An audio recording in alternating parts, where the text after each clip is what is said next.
लो मेरे मित्रों, सो हिमाचल वाले स्टूडेंट्स भी इसको अच्छे ढंग से कर लीजिएगा, करंट अफेयर्स को, है ना। थोड़ा सा मैं रिपीट कर रहा हूँ, ऑनलाइन वाले बच्चे, है ना।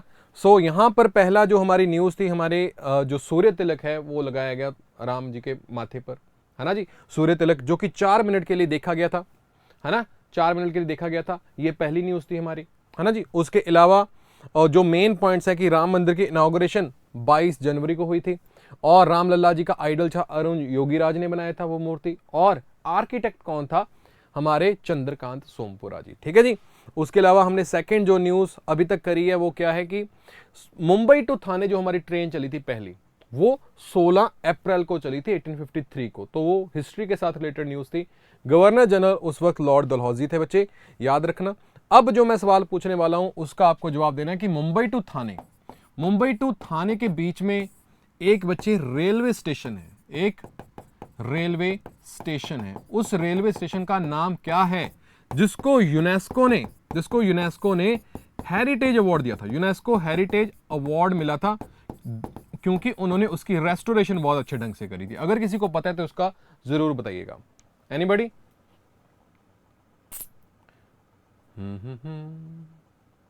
शाबाश, वेरी गुड। किसी को नहीं आता, और इसका नाम है Byculla railway station, Byculla railway station. याद रखना बच्चे इस बात को, ठीक है जी, मुंबई टू थाने वाली। चलो जी, सो ये भी हमारी न्यूज़ जो है समाप्त होती है। आगे चलते हैं बच्चे, हम आगे बात करते हैं 14 अप्रैल की, जो निकला हुआ दिन है बच्चे, उस दिन हमारी छुट्टी थी। तो उसके बाद हमने बी आर अम्बेडकर जी के बारे में पढ़ना था, क्योंकि बी आर अम्बेडकर जी की बर्थ एनिवर्सरी 14 अप्रैल को मनाई जाती थी। तो थोड़ा सा लेट हो गया पर करेंगे ज़रूर। 14 अप्रैल, याद रखना, बर्थ एनिवर्सरी मनाई जाती है किसकी? डॉक्टर बी आर अम्बेडकर, ठीक है जी। बाबा साहिब अम्बेडकर जी की एनिवर्सरी मनाते हैं, और इस दिन को हम जो है इक्वालिटी डे के नाम से भी मनाते हैं। किस नाम से? Equality day. इक्वालिटी डे के नाम से भी हम इसको मनाते हैं दिन को, ये पॉइंट भी आपको याद रखना है।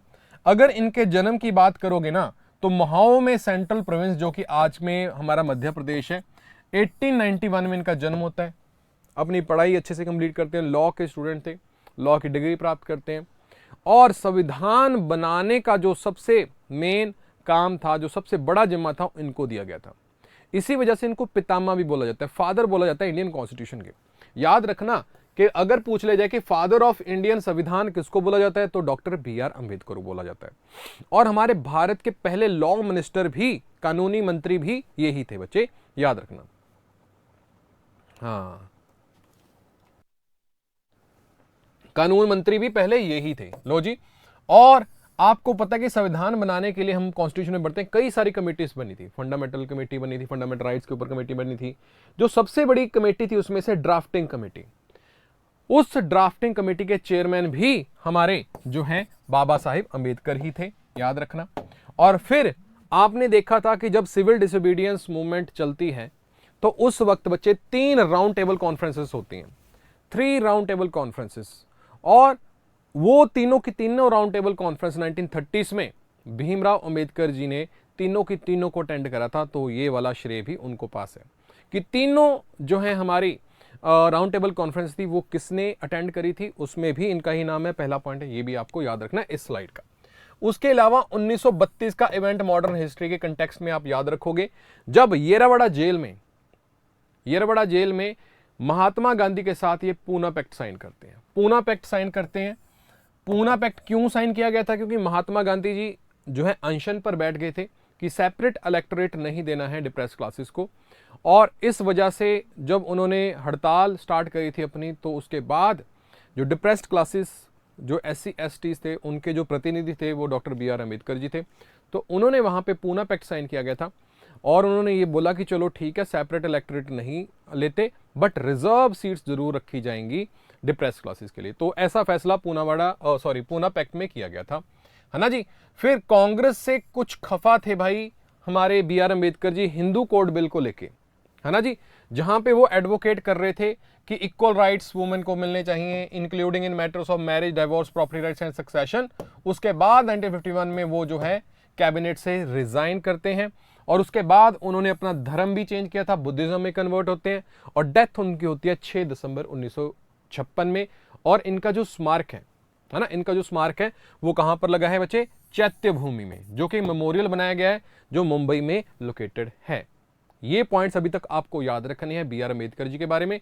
और उसके बाद बच्चे, हाँ शाबाश, उसके बाद बच्चे अब हम करते हैं इनके जर्नल्स, इनकी किताबें, है ना, जो बहुत ही ज्यादा इंपॉर्टेंट हैं और आपके एग्जाम में सीधा सीधा पूछ ले जाते हैं। खासकर हिमाचल वाले स्टूडेंट्स को तो ऐसे फैक्चुअल चीजें ज्यादा पूछते हैं। लो जी, क्या पूछा जा रहा है कि ऑर्गेनाइजेशंस कौन सी हैं, 3 जो बनाई हैं इन्होंने। लो जी, बहिष्कृत हथकरनी सभा 1923 में बनाई, फिर 1936 में इन्होंने बनाई इंडिपेंडेंट लेबर पार्टी, फिर आती है schedule caste federation of 1942। 3 organisations इन्होंने बनाई। 2 जर्नल्स आते थे, एक 1920 का मूक नायक और 1927 का बहिष्कृत भारत, और 3 किताबें इन्होंने लिखी हैं जो बहुत ही इंपॉर्टेंट हैं। एनीहिलेशन ऑफ कास्ट, बोलते कास्ट खत्म करो। दूसरा अनटचेबल्स किताब लिखी, कौन है वो अनटचेबल्स और कैसे वो अनटचेबल्स बन गए, ये किताब उन्होंने लिखी। और तीसरी किताब आती है इनकी बुद्धा एंड इज धमा। 3 किताबें बच्चे आती हैं हमारे बी आर अम्बेडकर की जी, है ना। सो ये हैं बच्चे वो फैक्ट्स जो आपको याद रखने हैं बी आर अम्बेडकर जी के बारे में। काफी इंपॉर्टेंट पर्सनैलिटी हैं। 14 अप्रैल को बर्थ एनिवर्सरी होती है, इक्वालिटी डे भी हम उसी दिन मनाते हैं। डन। लो भाई, चलो चलते हैं अब हम अगली हमारी जो न्यूज, जहां पे हम पहली कैटेगरी करने वाले हैं बच्चे, जो आज रहने वाले हैं इंटरनेशनल करंट अफेयर्स। हर रोज तो यही होती है, इंटरनेशनल होती है, फिर नेशनल होती है, फिर हमारी अपॉइंटमेंट्स आ गई, है ना, फिर हमारा स्पोर्ट्स आ गया, साइंस एंड टेक आ गया, बुक्स एंड ऑथर आ गए। तो ऐसे ही चलाएंगे बच्चे, और ताकि हम तोड़ तोड़ कर पढ़ेंगे चीज़ों को। जितना आप याद रखना, आप कोई भी सब्जेक्ट पढ़ रहे हो, जितना आप उसको तोड़ोगे, क्लासीफाई करोगे, क्लासीफाई कर करके पढ़ोगे, उतना ज़्यादा आपके दिमाग में वो चीज़ बैठने वाली है। याद रखना, इसी वजह से मैंने करंट अफेयर्स आपको ऐसे तोड़ तोड़ के पढ़ाता हूँ। So international current affairs cover करते हैं, और पहली न्यूज़ कहाँ से आ रही है, वो आ रही है सीधी नाइजीरिया से। नाइजीरिया अलग अलग कंट्री हैं, याद रखना। नाइजर ऊपर है, नाइजीरिया नीचे है, मैप दिखा देंगे हम आपको। सो जी, नाइजीरिया कंट्री जो है पहली कंट्री बन गई है दुनिया की जिन्होंने अपने पूरे देश में मेनिंगिटाइटिस बीमारी को खत्म करने के लिए वैक्सीन रोल आउट करी है। लो भाई, नाइजीरिया मेनिंजाइटिस के लिए टीका लगाने वाला पहला देश बन गया है। मेनिंगिटाइटिस जो बीमारी है बच्चे, मेनिंजाइटिस जो बीमारी है वो एक दिमाग की बीमारी है। दिमाग की जो बाहर वाली लेयर है उसको मेनिंगिटिस बोलते हैं, उसमें जो स्वेलिंग हो जाती है ना।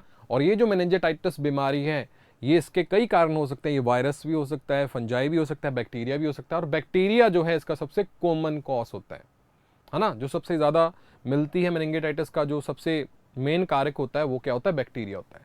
लो जी, उसके अलावा बच्चे ये जो वैक्सीन है इसका नाम क्या है, इस वैक्सीन का नाम है बच्चे MEN5 कॉन्जुगेट वैक्सीन। ये MEN5 क्या है, MEN माने मेनिंजाइटिस, 5 माने 5 तरह के ऐसी मेनिंजाइटिस जो कौन सी है, ए पहली तरह की, फिर सी आ गई, फिर वाई आ गई, फिर डब्ल्यू आ गई, फिर एक्स। 5 तरह के मेनिंजाइटिस को खत्म करने के लिए जो है हम करते हैं जी, है ना जी, शाबाश।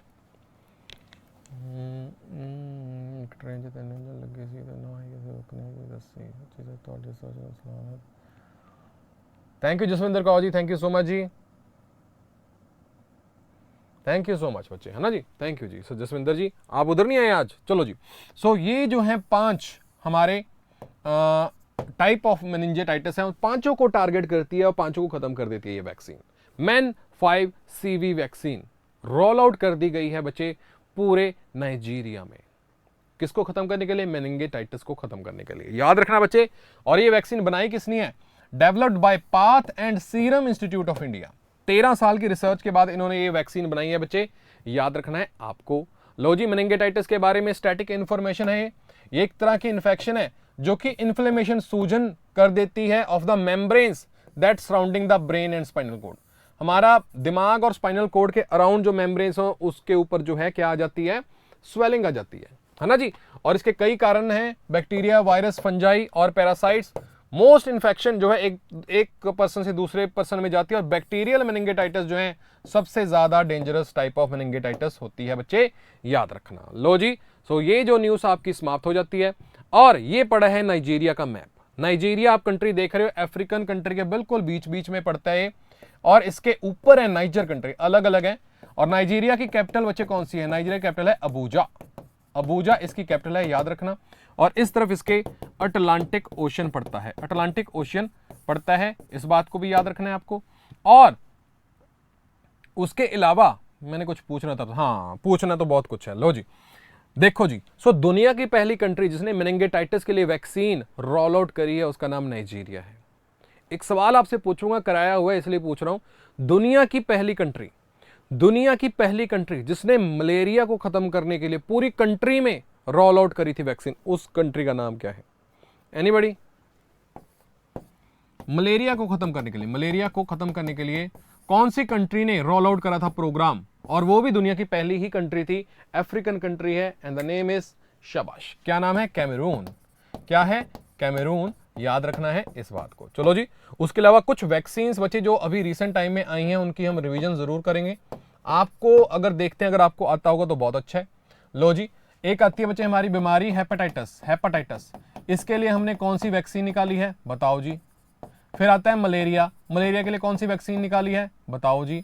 फिर आता है जी हमारा सिकल सेल अनीमिया के लिए हमने कौन सी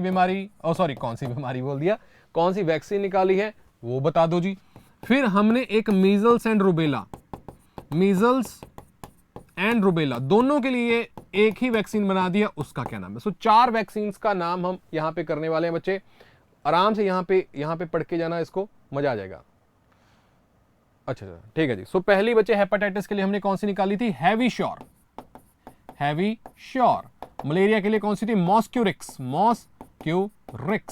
सिकल सेल अनीमिया के लिए कौन सी थी? Hydroxy urea. और मीजल्स एंड रुबेला के लिए हमने निकाली थी मबेला। कौन सी? मबेला, याद रखना है। और सिकल सेल अनीमिया जो कि एक ब्लड डिसऑर्डर है बच्चे, जिसमें हमारे आरबीसीज जो हैं वैसे तो गोल होते हैं, फिर वो ऐसे ऐसे हो जाते हैं। पंजाबी में इसको दाती बोलते हैं, दाती की तरह सिकल, और ये मतलब एग्रीकल्चर का एक टूल होता है, उसकी तरह हो जाता है। हिंदी में पता नहीं क्या बोलते होंगे। लो जी, आपको बताना है सिकल सेल अनीमिया को भारत ने खत्म करना है by the year what? By which year? क्या टारगेट रखा है हमने सिकल सेल अनीमिया को खत्म करने का? शाबाश, वेरी गुड ममता जी, बहुत बढ़िया। और इसका आंसर है, चिकबोनेटा नहीं आती ना आजकल, है ना? इसका आंसर है बच्चे 2047 तक हमने ये खत्म कर देना है, ऐसा फैसला हमने कर रखा है ऑलरेडी। ठीक है जी, तो याद रखना बच्चे। 25 कहां से आ गया आशुतोष? 2047 है।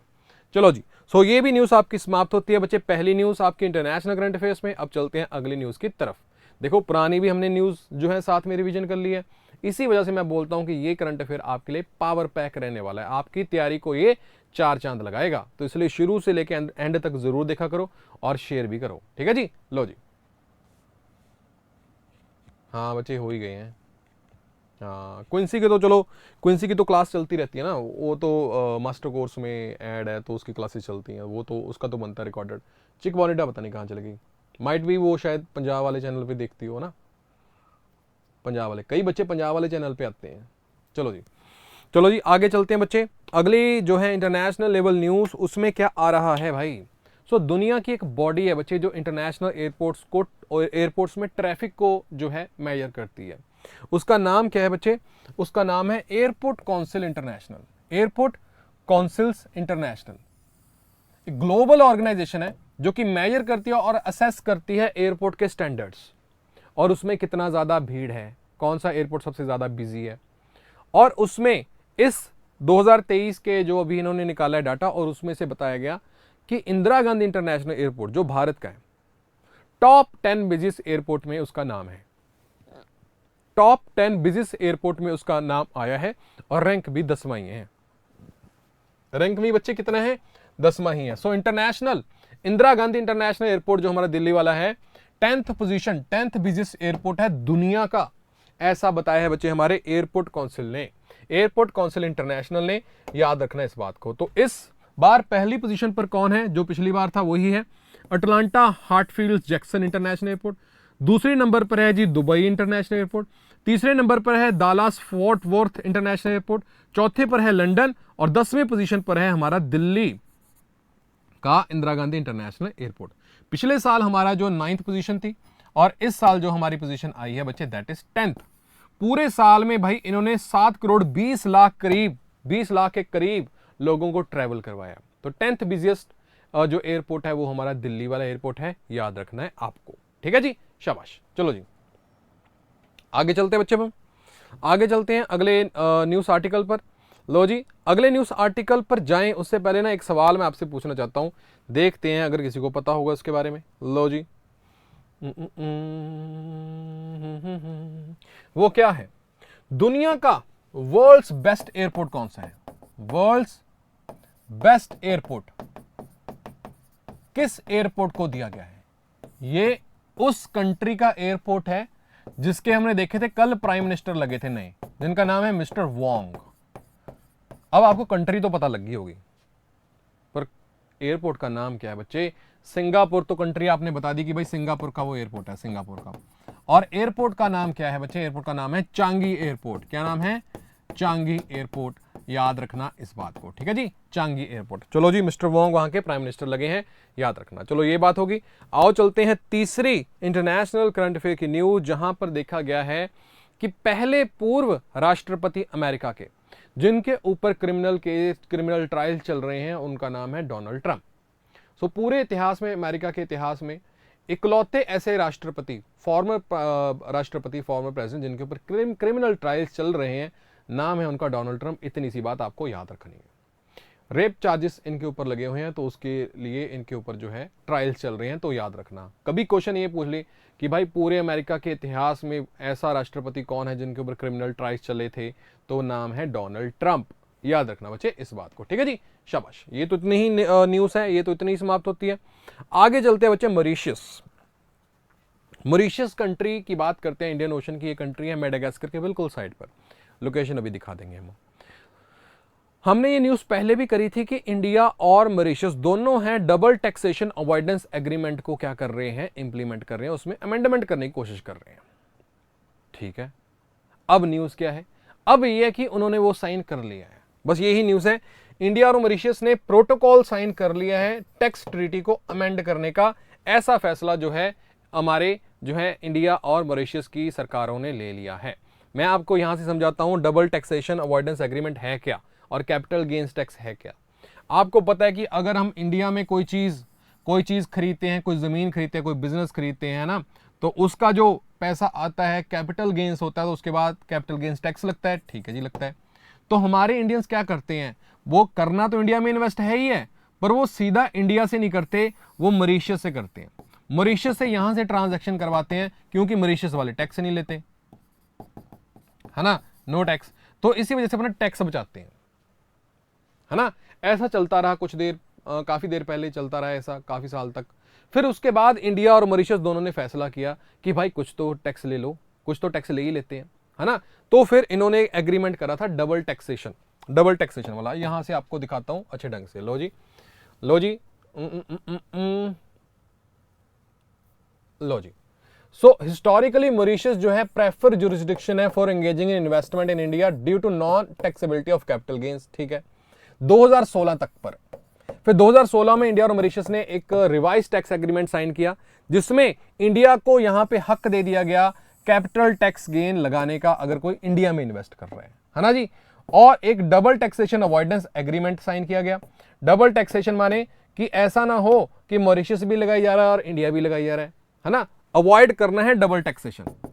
अब ये डबल टैक्सेशन अवॉइडेंस एग्रीमेंट को अब अमेंड करने की बात हो रही थी, अब वो अमेंडमेंट के ऊपर साइन हो गया है बच्चे, ये प्रोसेस आगे बढ़ी है, यही न्यूज़ है। ठीक है जी। और मॉरिशस बच्चे, मॉरिशस जिसकी कैपिटल कौन सी है, इसकी कैपिटल है बच्चे Port Louis is the correct option. उसके अलावा यहां पे है एक अगलेगा आइलैंड,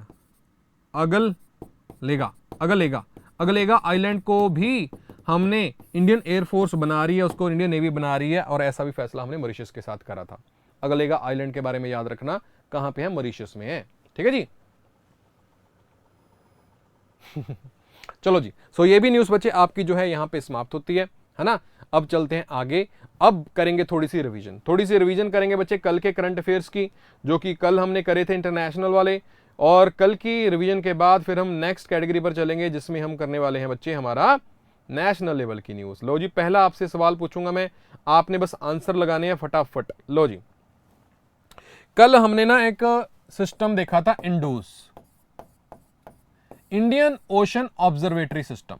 आपको बताना है कि ये कौन सी दो कंट्रीज के बीच में जो है ये सिस्टम, ऑब्जर्वेटरी सिस्टम है, जो कि एक नेटवर्क है, 36 जो है बॉयज का, वो एक तरह के पिल्लर से होते हैं बच्चे, इंडियन ओशन में हमने ऐसे लगा दिए हैं, जो कि डाटा इकट्ठा करेंगे ओशनोग्राफी के बारे में, एटमॉस्फेयर के बारे में, और हमें वेदर फोरकास्ट में हेल्प करते हैं। तो किसके किसके बीच में ये इंडो सिस्टम चलता है और इसको रीवाइटलाइज करने की, रीस्टार्ट करने की बातें हो रही हैं, याद रखना। लो जी, पहला सवाल तो यही आ गया आपके लिए। दूसरा आ गया जी, world cyber crime index, world cyber crime index. ये जो वर्ल्ड साइबर क्राइम इंडेक्स है, इसमें पहला, दूसरा, तीसरा रैंक किसका है और भारत का रैंक क्या है? लो जी, सो दूसरा सवाल आ गया। दूसरे सवाल में 4 क्वेश्चन है, बताओ जी। शाबाश, वेरी गुड।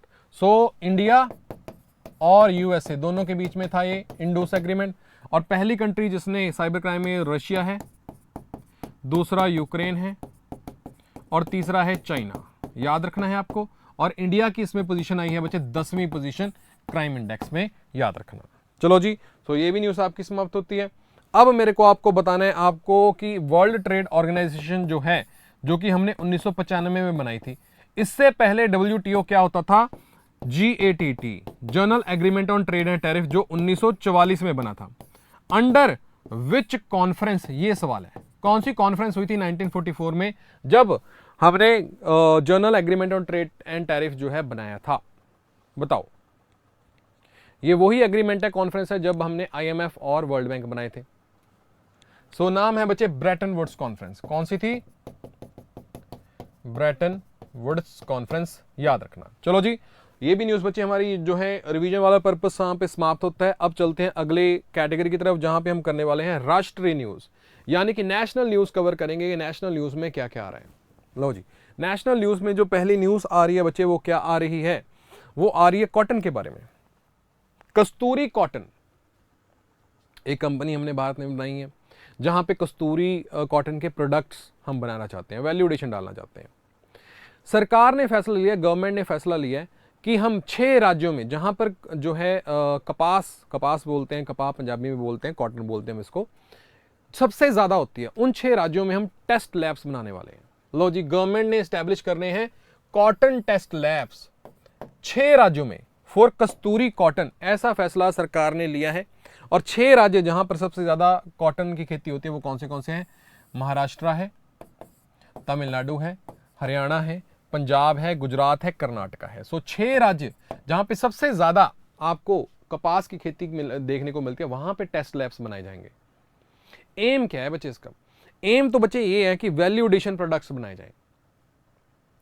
अगर दुनिया में सबसे ऐसी कंट्री की बात करें जो सबसे ज्यादा कॉटन की खेती करता है, cotton raw material as a raw material निकालता है, तो वो भारत नंबर 1 पर है। और दुनिया की पहली ऐसी कंट्री जो सबसे ज्यादा एरिया उनके पास है कॉटन की कल्टीवेशन के लिए, तो उसमें भी भारत ही अव्वल पर है। पर हम सिर्फ रॉ मटेरियल बनाते हैं, रॉ मटेरियल ज्यादा बनाते हैं, है ना, और उसकी वैल्यू एडिशन हम करते नहीं, कुछ आगे प्रोडक्ट बनाते नहीं है।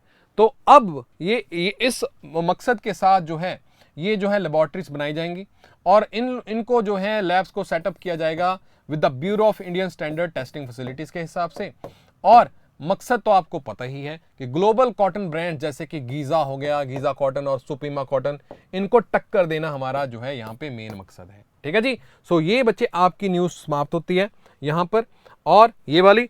अब मैं आपसे थोड़ा सा ज्योग्राफी के बारे में, ज्योग्राफी, ह्यूमन ज्योग्राफी के पर्सपेक्टिव से 2-4 सवाल पूछूंगा, और देखते हैं अगर किसी को आता है। लो जी अगर मैं कॉटन की बात करता हूं, कॉटन की, तो कॉटन जो है बच्चे आपको बताना है कि कौन से सॉइल पर बेस्ट हम इसकी कल्टीवेशन कर सकते हैं। अगर ये हमारा भारत है, और भारत के ये वाले साइड पर हम ज्यादा कॉटन कल्टीवेशन करते हैं जहां पे डेक्कन ट्रैप है, और डेक्कन ट्रैप में हमें कौन सी सॉइल मिलती है, अगर किसी को बता दे तो मजा आ जाएगा। शाबाश, वेरी गुड। कौन सी सॉइल है बच्चे? Black soil. So black soil में सबसे ज्यादा अच्छी कॉटन कल्टीवेशन की जाती है, और black soil is also known as, क्या बोलते हैं हम इसको, रेगर सॉइल। रेगर सॉइल बोलते हैं हम इसको। देखो जो कॉटन की कल्टीवेशन है ना, उसको कैसा, अगर ये कॉटन का प्लांट है देखो, है ना, तो इसको कैसा कैसा जो है एनवायरनमेंट चाहिए होगा। इसको ऊपर से जो है पानी नहीं चाहिए, इसको नीचे से पानी चाहिए। अगर ऊपर से बारिश हो जाएगी ना तो ये खराब हो जाएगा कॉटन। इसको नीचे से गिल्ली मिट्टी चाहिए होती है। और ब्लैक सॉइल ऐसी मिट्टी होती है बच्चे जो कि जिसकी मॉइस्चर रिटेनिंग बहुत ज्यादा होती है, मॉइस्चर रिटेन करके रखती है, मॉइस्चर रिटेन करके रखती है। तो इस वजह से जो ब्लैक सॉइल है इसके लिए बेस्ट होती है for the cultivation of cotton. ये पॉइंट आपको याद रखनी है, ठीक है जी, बहुत बढ़िया, शाबाश, डन है मामला बच्चे। ये भी आपकी न्यूज समाप्त होती है। चलो अगली न्यूज पर चलते हैं, जहां पर आई है बात सेंटर सरकार के एक प्रोग्राम की जिसका नाम है ग्रीन क्रेडिट प्रोग्राम। ये एक मार्केट के साथ रिलेटेड मैकेनिज्म हमारे सेंटर सरकार ने चलाया था, जहां पे प्रोत्साहित करा गया था स्टेट्स को और एनजीओस को कि ज्यादा से ज्यादा ग्रीनरी बढ़ाएं, ज्यादा से ज्यादा ग्रीनरी बढ़ाएं, और जो इसमें अव्वल आएगा या फिर दूसरे तीसरे नंबर पाएगा उसको क्रेडिट दिया जाएगा। क्रेडिट माने पैसा दिया जाएगा, है ना। तो पर्यावरण को बचाने के लिए एक मार्केट मैकेनिज्म लॉन्च किया था सेंटर सरकार ने, ग्रीन क्रेडिट प्रोग्राम। और इसकी इंप्लीमेंटेशन में जो सबसे अव्वल राज्य चल रहा है उसका नाम है एमपी, मध्य प्रदेश। ये न्यूज आपकी। सो मध्य प्रदेश इंप्लीमेंट करने में, क्या इंप्लीमेंट करने में, सेंटर का ग्रीन क्रेडिट प्रोग्राम को इंप्लीमेंट करने में अव्वल दर्जे पर है बच्चे। ये बात आपको याद रखनी है ना जी। सो मध्य प्रदेश लीड कर रहा है इंप्लीमेंट करने में ग्रीन क्रेडिट प्रोग्राम, है ना। ये जो ग्रीन क्रेडिट प्रोग्राम है ये जो है एक नया मार्केट बेस्ड मैकेनिज्म है जिसका एम है इनकरेज करना voluntary environmental actions across various sectors. और सबसे ज्यादा आगे कौन चल रहा है, एमपी चल रहा है, और उसके बाद तेलंगाना चल रहा है, फिर छत्तीसगढ़ चल रहा है, फिर गुजरात चल रहा है, फिर असम चल रहा है। डन है मामला। अब ये न्यूज तो इतनी सी है, बट इसको थोड़ा सा खास बनाएंगे। आपसे दो सवाल पूछकर मेरे को बताओ भाई, एरिया वाइज कौन सा राज्य है जहां पर सबसे ज्यादा फॉरेस्ट आपको मिलते हैं, और परसेंटेज वाइज कौन सा है, परसेंटेज वाइज कौन सा राज्य है जहां पे सबसे ज्यादा आपको फॉरेस्ट मिलते हैं। दो सवाल आपके लिए बच्चे, बताइए।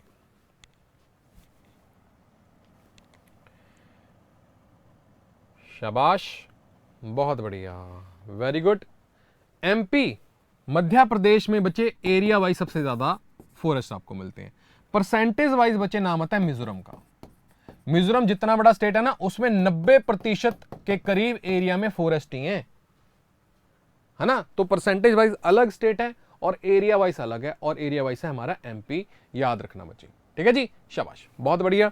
सो ये भी न्यूज बच्चे आपकी यहां पर ही समाप्त हो जाती है। एमपी कर रहा है टॉप सेंटर के प्रोग्राम में, ग्रीन क्रेडिट प्रोग्राम में। चलो जी अगले न्यूज पर चलते हैं बच्चे, और ये आप देख रहे हो यूपी का पहला कांच का बना हुआ स्काई वॉक ब्रिज।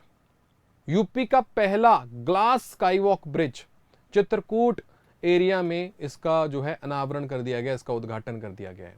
और इसकी आप जो है आप देख पा रहे हो तीर कमान की जैसी इसकी शेप है ना, तीर कमान की, जैसे राम जी के तीर कमान की शेप से इसको बनाया गया है। स्काई वॉक ब्रिज क्या होता है, बस नीचे बच्चे इसके जो है शीशा लगा हुआ है, इसके ऊपर चलोगे ऐसे लगा कि हवा में है, डर लगेगा, बस वही सीन है ना जी। सो यूपी का पहला ग्लास स्काई वॉक ब्रिज, इसका अनावरण किया गया है बच्चे चित्रकूट में, याद रखना, बहुत बढ़िया। लो जी, स्काई वॉक ब्रिज तुलसी या फिर शाबरी वाटरफॉल है जी चित्रकूट में, वहां पर इसको बनाया गया है ना जी। उसके अलावा भारत में और कहां पर हैं जी ऐसे स्काई वॉक्स, एक तो सिक्किम का स्काई वॉक है नंबर 1, फिर जी बिहार में है जी ग्लास ब्रिज राजगीर में नंबर 2, और तीसरा है केरला में जिसका नाम है वयानाद ग्लास ब्रिज, और अब चौथा आ गया जी जिसका नाम है Chitrakoot sky walk bridge, UP का पहला, ठीक है। तो ये भी बात आपको याद रखनी है, दिमाग में करके रखनी है फिट, शाबाश, डन हो गया मामला। चलो अब हम आगे चलते हैं बच्चे, अगले न्यूज आर्टिकल पर चलते हैं, नेशनल लेवल की न्यूज, और दुनिया की एक ऑर्गेनाइजेशन है बच्चे जिसका नाम है global forest watch. Global forest watch, global forest watch के हिसाब से जो हमारा ट्री कवर है वो काफी ज्यादा कम हुआ है साल 2000 से। साल 2000 से अब तक काउंट करोगे तो हमारे 24 साल हो गए हैं, और 24 सालों में हमें अपना ट्री कवर कम कर दिया है, काफी ज्यादा कम हुआ है, ऐसा इन्होंने डाटा में निकाल के बताया। ट्री कवर, देखो भाई, ट्री कवर अलग होता है और आपका फॉरेस्ट कवर अलग होता है। फॉरेस्ट कवर, फॉरेस्ट में तो सिर्फ फॉरेस्ट ही होंगे, जंगल ही होंगे। ट्री कवर में क्या होता है बच्चे, जो आपके सड़क के साइड पर जो ट्रीज लगे होते हैं उसको भी कवर करते हैं। आपके घरों में जो ट्री लगे हुए हैं, साइड्स में लगे हैं, उसको भी कवर करते हैं। ये सिर्फ ट्री कवर की बात कर रहा है। ग्लोबल फॉरेस्ट वॉच के हिसाब से इंडिया का जो ट्री कवर है वो काफी ज्यादा लॉस किया है, हमने काफी ज्यादा लॉस किया है सिंस 2000 ईयर हमारा, है ना जी। और अगर देखें कितने हेक्टेयर तक हमने लॉस कर दिया, 2.33 मिलियन हेक्टेयर्स के ट्री हमने लॉस करे हैं, जिसमें काफी ज्यादा फैक्टर्स इन्वॉल्व है। ह्यूमन इंड्यूस्ड, ह्यूमन भी है और नेचर भी है, नेचुरल जो है कारण भी है उसके, है ना जी। ये हो गया। और सबसे ज्यादा कौन से एरिया में ये ट्री कवर जो है खत्म हुआ है, तो वो नॉर्थ ईस्ट है। नॉर्थ ईस्ट की स्टेट्स हैं सारी की सारी, टॉप 5 में देखोगे आप, असम, मिजोरम, अरुणाचल, नागालैंड, मणिपुर। ये 5 स्टेट हैं जहां पे सबसे ज्यादा ट्री कवर हमने देखा है कम हुआ। और सबसे ज्यादा फॉरेस्ट भी इधर ही स्टेट्स में है, नॉर्थ ईस्ट पर ही है। तो इधर क्यों कम हो रहा है? इसका कारण ये है बच्चे, क्योंकि डेवलपमेंट हो रही है। डेवलपमेंट हो रही है, उसमें ब्रिजेस बनेंगे, इंफ्रास्ट्रक्चर आपका बनेगा, है ना, आपकी बिल्डिंग्स बनेंगी, इंडस्ट्रीज बनेंगी। तो कहाँ पे बनेंगी? वो जगह पर ही बनेंगी। और यहाँ पे एरिया में नॉर्थ ईस्ट में ज़्यादातर बच्चे हमारे क्या हैं जी, फॉरेस्ट हैं। तो फॉरेस्ट क्लियर करने पड़ रहे हैं। तो इसी वजह से यही हैं जो सबसे ज़्यादा मार खा रहे हैं। पर्यावरण के हिसाब से जो है गलत हो रही है बात, पर डेवलपमेंट के ग्रोथ के हिसाब से बात ठीक भी हो रही है ना जी। पर क्या कर सकते हैं बच्चे, अब ऐसे ही है तो चलना पड़ेगा। तो याद रखना, असम सबसे ज़्यादा ट्री कवर इन्होंने लॉस किया अपना, ठीक है जी, शाबाश। चलो जी, सो ये भी न्यूज़ बच्चे आपकी यहाँ पर समाप्त हो जाती है। नेशनल लेवल की लास्ट न्यूज़ क्या है? हॉर्टिकल्चर फार्मर्स के लिए देखो, सब्सिडी सरकार देती है सभी फार्मर्स को, चाहे वो हॉर्टिकल्चर हो चाहे वो नॉर्मल फार्मर्स हो। हॉर्टिकल्चर फार्मर्स के लिए, खास करके वो फार्मर जो कि किसी फ्रूट की या फिर वेजिटेबल्स की खेती करते हैं। हिमाचल वाले तो ज़्यादातर अपनी सेब की खेती करते हैं, एप्पल ऑर्चर्ड्स करते हैं ना। तो उन हॉर्टिकल्चर फार्मर्स को सब्सिडी उनके अकाउंट में आए, इसके लिए सरकार ने एक प्रोग्राम, एक पोर्टल लॉन्च किया है जिसका नाम है सीडीपी सुरक्षा। सीडीपी सुरक्षा लॉन्च किया बच्चे, क्लस्टर डेवलपमेंट प्रोग्राम सुरक्षा लॉन्च किया है। रेवोल्यूशनाइज कर देगा हॉर्टिकल्चर की सब्सिडी को, बोलते सीधा सीधा अकाउंट में पैसा जाएगा, बीच में बिचौले डालने की कोई लोड़ है ही नहीं। क्लस्टर डेवलपमेंट प्रोग्राम सुरक्षा, विच स्टैंड्स फॉर, सुरक्षा क्या है? System for unified resource allocation knowledge and secure horticulture assistant, है ना। ई रूपी वाउचर के हिसाब से बच्चे उसको यूज करके national payment corporation of India सीधा हॉर्टिकल्चर फार्मर के अकाउंट में पैसा डाल देगी। याद रखना बच्चे इस बात को। लो जी, यही बात है बच्चे, आपको क्या याद रखना है इसमें कि सीडीपी सुरक्षा जो है हमने बनाई है, ठीक है, ये किनकी सब्सिडी के लिए काम करेगा? हॉर्टिकल्चर फार्मर्स को सब्सिडी देने के लिए। याद रखना है इस बात को बच्चे। चलो जी, डन हो गया मामला। आओ आगे चलते हैं बच्चे। नेशनल लेवल की न्यूज़ आपकी यहाँ पर समाप्त होती हैं। अब मैं आपसे 2-4 सवाल पूछूंगा, उसका आंसर आपको लगाने पड़ेंगे। लो जी बच्चों, शाबाश। पहला जो बच्चे आपसे सवाल पूछा जा रहा है वो क्या है? वो है जी, अभी हमने देखा था कल universities grant commission. University grant commission जो कि एक स्टैट्यूटरी बॉडी है, यूजीसी एक्ट 1956 के अंडर बनी है। हेडक्वार्टर इसका नई दिल्ली में है ना। आपको बतानी है 2 बातें इसके बारे में। एक तो इसका चेयरमैन कौन है, और एक हमने कल इसका एक मेंबर भी चुना था, उसका क्या नाम है। 2 जी, पहला सवाल तो आपके लिए ये आ गया, बता दो। दूसरा सवाल आपके लिए क्या है बच्चे कि हमारी एक कंट्री है जिसका नाम है कुवैत। कुवैत के नए प्रधानमंत्री का नाम क्या है, ये बता दो। तीसरा सवाल आ गया सिंगापुर से।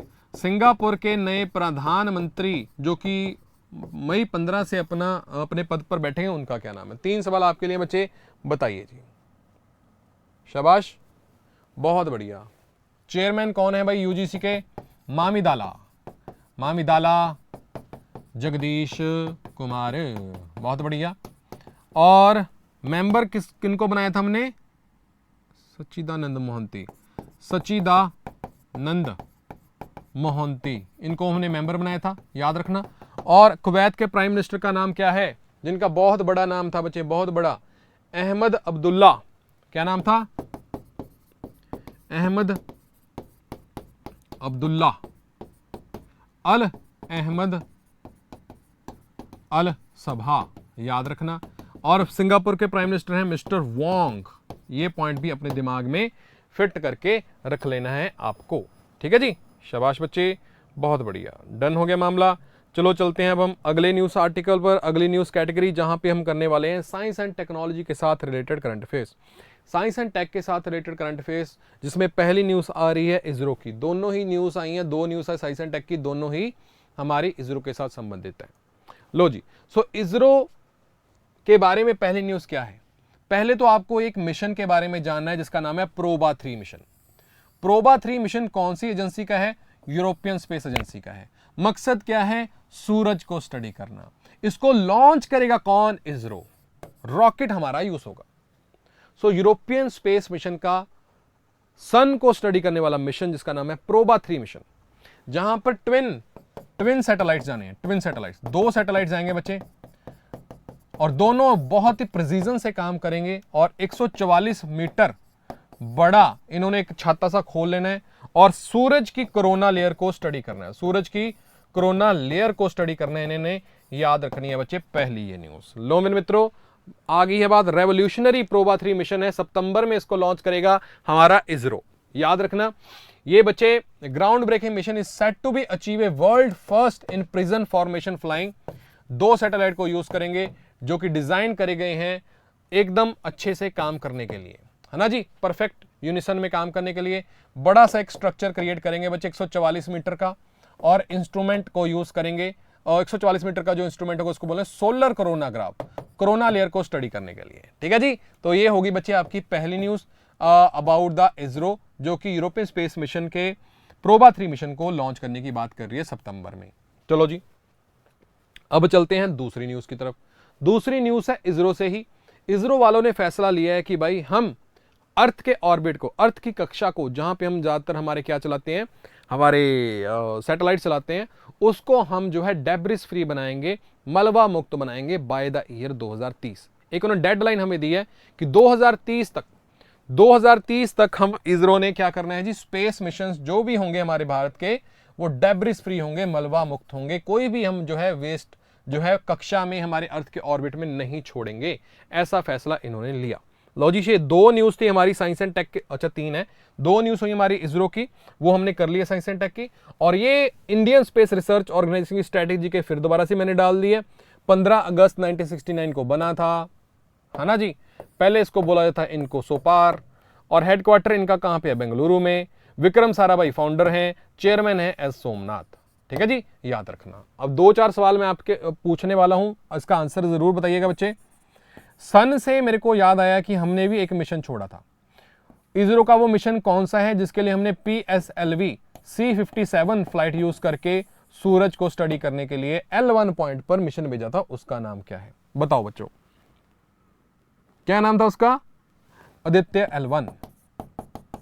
आदित्य L1। फिर आया था हमारा PSLV का C58 नंबर फ्लाइट। इसमें हमने दो मिशन भेजे थे, वो कौन से थे? XPoSat and poem mission. याद रखना इस बात को भी, जरूरी पॉइंट है ये भी बहुत। ठीक है जी, ये पॉइंट को भी याद रखना है आपको। लो जी, XPoSat and POEM 3, PSLV C58 flight थी वो। ठीक है जी, याद रखना इस बात को। चलो जी, डन है मामला। अब चलते हैं अगली साइंस एंड टेक की न्यूज। लो भाई, हमने अभी देखा था कि एक अदानी वालों की रिन्यूएबल एनर्जी की कंपनी है, अदानी रिन्यूएबल एनर्जी कंपनी, जिनका मकसद है कि रिन्यूएबल एनर्जी के प्रोजेक्ट्स में पैसा डालना, है ना, और रिन्यूएबल एनर्जी को आगे बढ़ाना। और इसी मकसद से हमने देखा था कि दुनिया का सबसे बड़ा सोलर पार्क बनाने वाले हैं गुजरात के कच्छ में, अदानी वाले ही बनाने वाले हैं, 538 स्क्वायर किलोमीटर का, जो कि पेरिस से भी 5 गुना बड़ा होगा। देखा था ना हमने। और वैसे ही रिन्यूएबल एनर्जी में कदम रख रही है बच्चे हमारी महिंद्रा, जिनकी थार है बच्चे, आपको पता ही होगा। महिंद्रा वालों ने कंपनी बनाई नीचे सस्टेन। अब ये भी बच्चे हाइब्रिड रिन्यूएबल एनर्जी वाले प्रोजेक्ट्स लगाने वाली है, और उन्होंने स्टार्ट कर दिया है 1200 करोड़ का प्रोजेक्ट महाराष्ट्र में एक हाइब्रिड रिन्यूएबल एनर्जी का प्रोजेक्ट लगा रहे हैं महिंद्रा वाले, सस्टेन नामक कंपनी के द्वारा, जो कि सब्सिडरी कंपनी रहेगी महाराष्ट्र महिंद्रा ग्रुप की। और जिसमें हाइब्रिड कैसे है, क्योंकि विंड प्रोजेक्ट भी लगाना है, विंड टर्बाइंस लगानी 101 मेगावाट की और 52 मेगावाट की सोलर कैपेसिटी लगाने वाली है। सो याद रखना कि जो सस्टेन कंपनी है, एक तो महिंद्रा की सब्सिडरी कंपनी है, रिन्यूएबल एनर्जी प्रोजेक्ट्स के ऊपर पैसा लगाएंगे, और पहला इनका प्रोजेक्ट महाराष्ट्र में लग रहा है 1200 करोड़ का, जो कि हाइब्रिड रहने वाला है। 101 मेगावाट विंड कैपेसिटी लगाएंगे और 52 मेगावाट की सोलर एनर्जी लगाने वाले हैं। याद रखना बच्चे आपको ये बात को, ठीक है जी। चलो जी, सो ये भी न्यूज आपकी समाप्त होती है साइंस एंड टेक की। अब हम आगे चलते हैं बच्चे, कुछ सवाल आपसे पूछ ले जाएंगे बच्चे जबरदस्त, जो कि हमने कल करे थे जी, कल करे थे। स्पोर्ट्स के साथ रिलेटेड 2-4 सवाल पूछूंगा आपसे। डिस्कस थ्रो का कल रिकॉर्ड टूटा है भाई, डिस्कस थ्रो का कल रिकॉर्ड टूटा है। 74.35 मीटर फेंका है लिथुआनिया के बंदे ने, लिथुआनिया के बंदे ने। उसका नाम क्या है बच्चे? पहला तो ये सवाल आपके लिए आ गया, बताओ भी उसका नाम क्या है। Very good. दूसरा सवाल आपके, पहला इंडियन कौन है, फर्स्ट इंडियन जिसने T20 फॉर्मेट में 500 सिक्सेस लगा दिए हैं, बताओ। और तीसरा पर्सन कौन है, third person in the world जिसने 6 बॉल पर 6 छक्के लगा दिए हैं T20 फॉर्मेट में। लो जी, 2 सवाल, 3 सवाल आपके लिए है, लगाओ इसका आंसर क्या क्या आएगा। वेरी गुड जी। इसका नाम क्या है लिथुआनिया के बंदे का? माइकोलस अलेक्ना, ठीक है जी। पहला इंडियन T20 500 छक्के लगाने वाला रोहित हिटमैन शर्मा, रोहित शर्मा। और थर्ड पर्सन जिन्हें 6 बॉल 6 छक्के लगाए हैं T20 इंटरनेशनल पर, उसका नाम है बच्चे हमारा नेपाल का बंदा है दीपेंद्र सिंह आर्य, दीपेंद्र सिंह आर्य। याद रखना, नेपाल से बिलोंग करते हैं ये बंदे, ठीक है जी। चलो जी, स्पोर्ट्स के साथ रिलेटेड करंट अफेयर्स भी हमारे यहाँ पे समाप्त होते हैं रिवीजन वाले पर्पज से। अब चलते हैं अगली कैटेगरी पर जिसका नाम है अवार्ड्स। अवार्ड्स कैटेगरी में देखते हैं भाई आज क्या क्या अवार्ड आए हैं। लो जी, सो पहला यहाँ पे आता है नाम कन्नड़ के, अच्छा कन्नड़ के नहीं, वो नेक्स्ट न्यूज रहेगी। ये यहाँ पे नाम आता है बच्चे एक इजरायली प्रोफेसर जिनका नाम है एवी विक्टरसन। एवी विक्टरसन, एवी विक्टरसन को बच्चे दिया गया है AM ट्यूरिंग अवार्ड, जो कि कंप्यूटिंग की फील्ड में दिया जाता है। और ये AM ट्यूरिंग को बच्चे कंप्यूटिंग का नोबेल प्राइज माना जाता है। अगर पूछ ले कि नोबेल प्राइज ऑफ कंप्यूटिंग कौन सा है, तो वो AM ट्यूरिंग अवार्ड है। और ये जो AM ट्यूरिंग अवार्ड है साल 2024 में किसको दिया गया है बच्चे? एवी विक्टरसन को, इजरायली प्रोफेसर है। और एवी विक्टरसन का नाम आपको याद रखना है बच्चे, क्योंकि इनको एबल प्राइज भी मिल चुका है। एबल प्राइज के साथ भी इनको सम्मानित किया गया हुआ है, जो कि नोबेल माना जाता है। नोबेल कौन सी फील्ड का? Nobel of math. मैथ का नोबेल प्राइज अगर पूछ ले कौन है, तो एबल प्राइज को माना जाता है, मैथ का सबसे बड़ा अवार्ड। और ये दुनिया का इकलौते पर्सन यही है एवी विक्टरसन जी, जिन्होंने AM ट्यूरिंग अवार्ड, जिसको कंप्यूटिंग का नोबेल बोलते हैं, और एबल प्राइज मैथ का नोबेल, दोनों जीते हुए हैं। तो एवी विक्टरसन का नाम आपको याद रखना है, कल हमने इसका MCQs भी किया था, याद होगा आपको, ठीक है जी, याद रखना। चलो जी, तो पहली न्यूज हमारी यहां पे समाप्त होती है अवार्ड के साथ रिलेटेड। दूसरी न्यूज पर यहां पर जिक्र हो रहा है कन्नड़ यानी कि कर्नाटका के एक पोएट का, कर्नाटका के एक पोएट का, जिसका नाम है बच्चे ममता जी सागर। ममता जी सागर को रिसीव हुआ है international literary award. International literary award को बच्चे एक ऑर्गेनाइजेशन देती है जिसका नाम है wow, world organisation of writers. International literary prize देती है, और एक इसको दे दिया गया है बच्चे कन्नड़ पोएट ममता जी सागर को। ममता जी सागर को यह प्राइज दिया गया है बच्चे by the world organisation of writers. याद रखना है आपको, कन्नड़ पोएट है ममता जी सागर जी, ठीक है जी, डन है। दोनों न्यूज आपकी जो है अवार्ड के साथ रिलेटेड है वो समाप्त हो जाती हैं। अब हम आगे बढ़ते हैं बच्चे, और कुछ आपसे सवाल पूछ लिए जाएंगे। लो जी, वो कौन से सवाल हैं जी? लो जी, बोलते कल हमने करा था एक अवार्ड जिसका नाम था जॉन डर्क्स अवार्ड। ये जो जॉन डर्क्स अवार्ड है हेल्थ की फील्ड में दिया जाता है बाय द एक foundation, Gairdner foundation of Canada. किसको दिया गया है? पहला सवाल आपके लिए जी, बताओ जी किसको दिया गया है? शाबाश। दूसरा सवाल, एक फेस्टिवल है जिसका नाम है लहौस्ते फेस्टिवल। लहौस्ते फेस्टिवल कौन से राज्य में मनाया गया है, और वहां की नेशी ट्राइब इसको मनाती है? जॉन डर्क्स अवार्ड दिया गया है बच्चे हमारे डॉक्टर गगनदीप कंग, डॉक्टर गगनदीप कंग को दिया गया है। और लहौस्ते फेस्टिवल मनाती है नेशी ट्राइब, कौन से स्टेट से बिलोंग करती है? अरुणाचल प्रदेश, है ना जी, याद रखना है इस बात को। चलो जी, डन हो गया बच्चे ये भी आपका मामला। आगे चलते हैं और आगे बात करते हैं sports related current affairs. Sports related current affair जो कि 18 अप्रैल के आए हैं उसके ऊपर थोड़ा ध्यान देते हैं बच्चे। और स्पोर्ट्स रिलेटेड करंट अफेयर में जो पहली बात आई है वो सीधा हिमाचल से आ रही है। हिमाचल में इंटरनेशनल स्टेडियम है हमारे क्रिकेट का जिसका नाम है धर्मशाला, धर्मशाला में है। और धर्मशाला हमारे पूरे भारत का पहला जो है एक बन चुका है हमारा स्टेडियम जहां पर हाइब्रिड पिच बनेगी। नीदरलैंड की कंपनी है SIS हाइब्रिड, वो यहां पर भारत की पहली हाइब्रिड पिच बनाने जा रहे हैं। और इकलौता स्टेडियम हमारे पूरे भारत का जितने भी स्टेडियम है क्रिकेट स्टेडियम, इकलौता स्टेडियम जहां पे हाइब्रिड पिच बनेगी वो है धर्मशाला। याद रखना है बच्चे आपको, Dharamshala to get India's first hybrid pitch, याद रखना। हिमाचल प्रदेश क्रिकेट एसोसिएशन का जो स्टेडियम है HPCA स्टेडियम है वो जो है पहला BCCI के द्वारा मान्यता प्राप्त स्टेडियम बन गया है जहां पर हाइब्रिड पिच बनेगी, याद रखना। Netherland based company SIS grass इसको बनाने वाली है। बस ये पहली न्यूज आ गई, आपको याद रखना जी। लो जी आगे चलो, आगे चलते हैं। अगली न्यूज भी जो है हमारी क्रिकेट के साथ ही संबंधित है। विजडन नामक एक ऑर्गेनाइजेशन है जो कि इंग्लैंड की ऑर्गेनाइजेशन है, विजडन क्रिकेटर्स एल्मेनाक, और सिंपली इसको बोला जाता है बच्चे बाइबल ऑफ क्रिकेट। ये क्रिकेट रेफरेंस बुक है जो कि हर साल पब्लिश होती है और इसको जो है अमेंड किया जाता है, उसमें नई नई चीजें डाली जाती हैं। और इसकी जो सबसे बेस्ट एडिशन वो ये रहता है कि हर साल ये बताते हैं कि लीडिंग क्रिकेटर कौन है, लीडिंग क्रिकेटर मेल और फीमेल में, विजडन वाले, इंग्लैंड वाले। और इसमें मेल्स में जो लीडिंग क्रिकेटर इस बार इन्होंने बताया है वो कौन है जी, ऑस्ट्रेलियाई कप्तान, नाम है पैट कमिंस, जो इस बार IPL में सनराइजर्स हैदराबाद के कप्तान है। 287 रन इन्होंने बनाए 20 ओवर में, तो ये रिकॉर्ड भी इनके पास है। सो लीडिंग क्रिकेटर मेल में दिया गया है अवार्ड पैट कमिंस को, और लीडिंग क्रिकेटर फीमेल्स में अवार्ड दिया गया है इंग्लैंड की पहली महिला जिनको लीडिंग क्रिकेटर का अवार्ड दे दिया गया है बच्चे, नाम है इनका net Sciver Brunt. Net Sciver Brunt, देखो देखने में तो लड़का ही लग रहा है पर लड़की है ना, नेट स्काइवर ब्रंट फीमेल्स में, और मेल्स में Pat Cummins leading cricketer by the Wisden organisation. ठीक है जी, याद रखना इस बात को। चलो जी, सो ये भी आपकी जो है न्यूज स्पोर्ट्स के साथ रिलेटेड समाप्त होती हैं। आगे चलते हैं, बात करते हैं अपॉइंटमेंट्स की। 18 अप्रैल की अपॉइंटमेंट्स की बात करते हैं, देखते हैं अपॉइंटमेंट वाले रिलेटेड करंट अफेयर्स में क्या क्या खास आया हुआ है। अपॉइंटमेंट रिलेटेड करंट अफेयर्स में जो सबसे पहली न्यूज आई है बच्चे वो आई है संजना सांघी की। संजना सांघी जो कि ब्रांड एम्बेसडर बनाई है, ब्रांड एम्बेसडर इनको बनाया है किसका, स्पेस इंडिया का।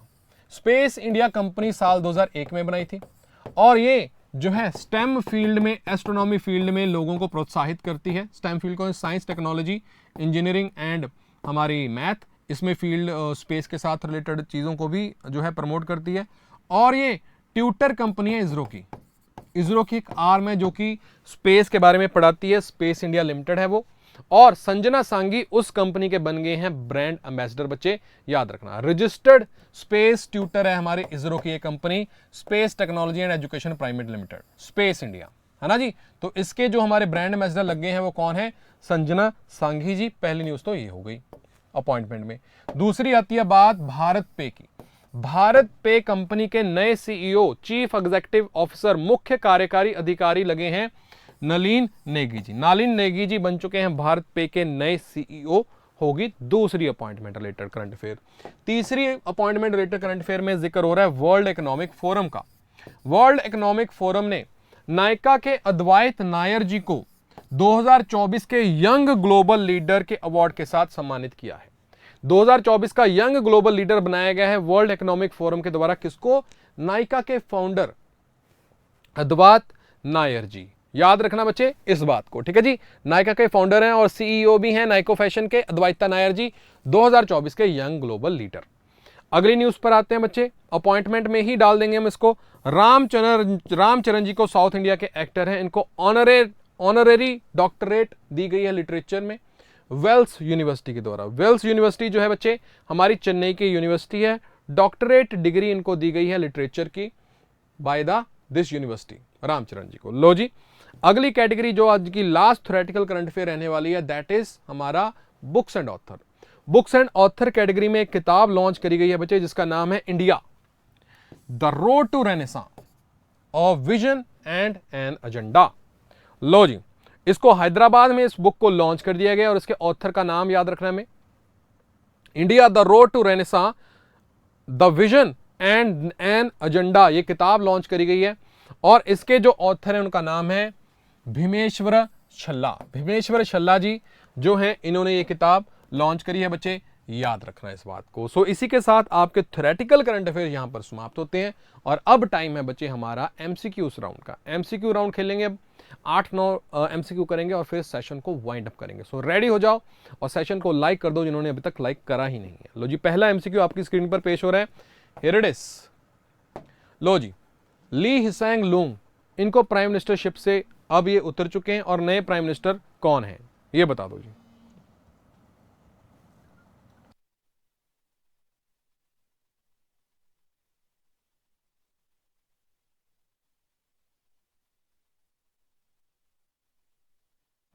लो भाई, शाबाश। इसका आंसर है बच्चे सिंगापुर, और सिंगापुर के नए प्राइम मिनिस्टर कौन लगे हैं? Mister Wong. अगला सवाल, आईएमएफ के नए एमडी कौन लगे हैं? आईएमएफ के नए एमडी किसको लगाया गया है? Managing director.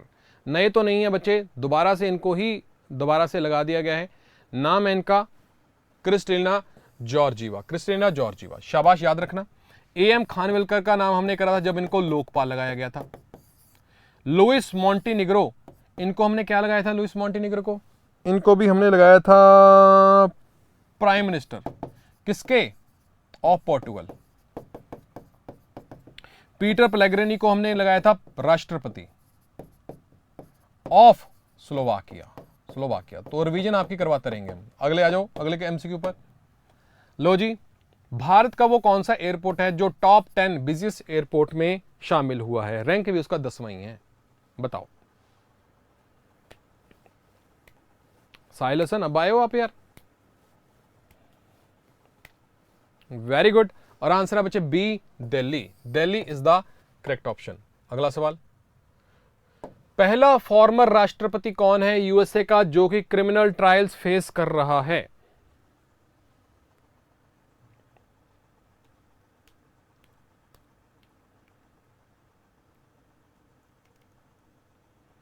वेरी गुड, क्या नाम है? Donald Trump. Donald Trump is the correct option. अगला सवाल, ग्लोबल फॉरेस्ट वॉच रिपोर्ट के हिसाब से कौन सा राज्य है जिसने सबसे ज्यादा ट्री कवर लॉस फेस किया है? अरुणाचल, मिजोरम, असम, नागालैंड, बताओ। करा है, अभी हमने करा है बच्चे।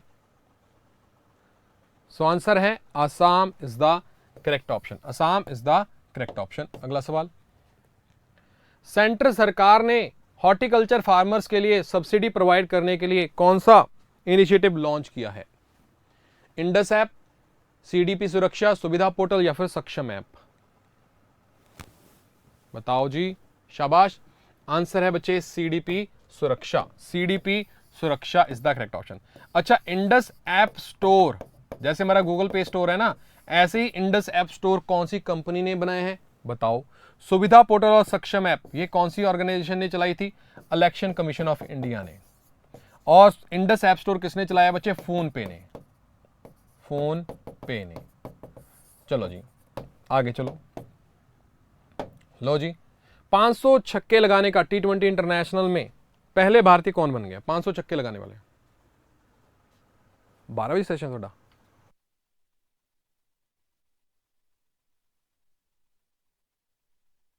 लो जी, नाम है Rohit Sharma ji is the correct option. अगला सवाल, वर्ल्ड्स लीडिंग फीमेल क्रिकेटर का अवार्ड किसको दिया गया है बाय द विजडन? बताओ जी।